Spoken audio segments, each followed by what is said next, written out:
You're new to hunting or you want to get into deer stalking or something along those lines. Biggest question people ask me is when they're coming is, what kit do I need? Whether that's for lowland, highland, or even just a day out having a wander about to see if we can see some wildlife. Thing to remember is you virtually could wear anything on the hill or out in the field. But a lot of the technical kit that's made for outdoor activities and things along those lines, it doesn't require it to be quiet.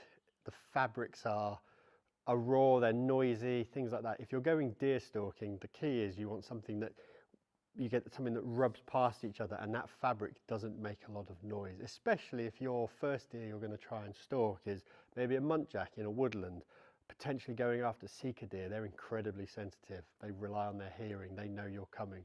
As I said in podcasts before, you close the door, the deer's gone. If you're out on the big hill chasing reds, it's not so much of a bother. Noise is not so critical because generally you're working with the wind, and obviously you're a long way off on that final when you're doing that approach. But it's the final approach, it's crawling through the heather. If you've got something that's scraping past every twig, branch and all the rest of it, things are going to listen to you. But don't get me wrong, a lot of the kit you probably already have would do the job. However, say you want something that's a bit more camouflage, that's going to blend you in, but you've got not a massive budget to start with, go look at Army Surplus.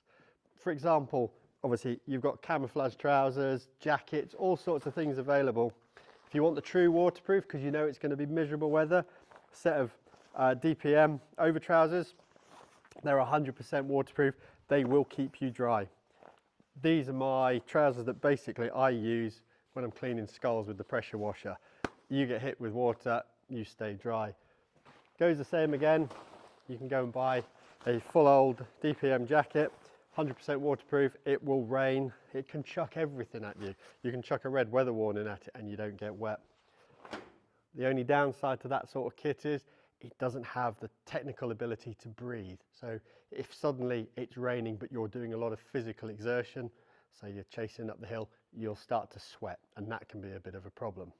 There's other kit out there, there's other entry-level kit out there designed by some of the bigger names.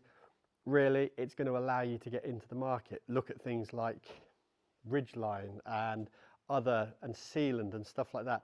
All good quality kit, possibly not as high up on the technical scale as some of the other brands that are out there, but it's a good entry point. But if you don't want to go and spend a huge amount of money, Army Surplus to start with, then look at your intermediate ranges of kit that's available. Again, the key is to ask questions, find out what your friends are using, find out what the stalker you're going out with wearing. That could be a really helpful tip. Obviously, when I'm on the hill, I didn't used to wear smocks. And now suddenly I spend a lot of time living in this smock. It smells like a hind, by the way. Obviously I've not washed it all season. This has done the entire stag season. It did the hind season. I've been using it on the row as well. Great idea, great big center pocket that you can store things in. For example, tuck your binos in there, or you can put your thermal in it. An internal pocket, hand can go all the way through. Radio pocket. The fabric on this is designed in such a way that when it rubs past itself, it doesn't make a huge amount of noise. It's done me proud. But you don't need to go out and buy something like that when you're first starting out. Start with the basics, bit of old Army Surplus, work your way up, buy something decent. As you're coming up, buy yourself a decent pair of trousers or go for a decent jacket. Everything else can follow on after. Eventually, after a couple of years, you'll have saved your money, you'll have got your kit, you'll be ready to go.